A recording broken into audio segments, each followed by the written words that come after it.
മുഅ്മിനേ, ജീവിതം നന്നാവുകയാണെങ്കിൽ ആ മണിക്കൂറുകൾ മതി. കഴിഞ്ഞ കാല തെറ്റുകളിൽ നിന്ന് പശ്ചാത്തപിച്ചാൽ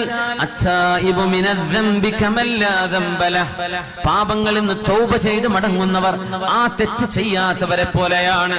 അല്ലാഹുവേ, ഞാനത് ചെയ്യൂല റബ്ബേ, പറ്റിപ്പോയി റബ്ബേ, പറ്റിപ്പോയി റബ്ബേ, ഞാൻ അതിലേക്ക് മടങ്ങില്ല പടച്ചവനെ, ഞാനത് ചെയ്യില്ല റബ്ബേ എന്ന് റബ്ബിന്റെ മുന്നിൽ മനസ്സു തട്ടി നമ്മൾ കരഞ്ഞ് ദുആ ചെയ്ത് പശ്ചാത്തപിച്ച് തൗബ ചെയ്താൽ കഴിഞ്ഞ കാലത്തെ തെറ്റുകൾ ഇല്ലാത്ത പോലെയാണ്, ആ തെറ്റ് സംഭവിക്കാത്ത പോലെയാണെന്ന് ഹബീബുനാ റസൂലുള്ളാഹ് സ്വല്ലല്ലാഹു അലൈഹി വസല്ലം. അതുകൊണ്ട് മുഅ്മിനേ, ലഭ്യമായ ജീവിതം എത്ര ചെറുതാണെങ്കിലും നമ്മൾ 20-ൽ മരിക്കുമെന്നിരിക്കട്ടെ, 30-ൽ മരിക്കട്ടെ, 35-ലോ 40-ലോ മരിക്കട്ടെ, 50-ഓ 60-ഓ ആവട്ടെ, അതിലേറെ പോകട്ടെ, ചെറുതാവട്ടെ, സമയം വിഷയമല്ല.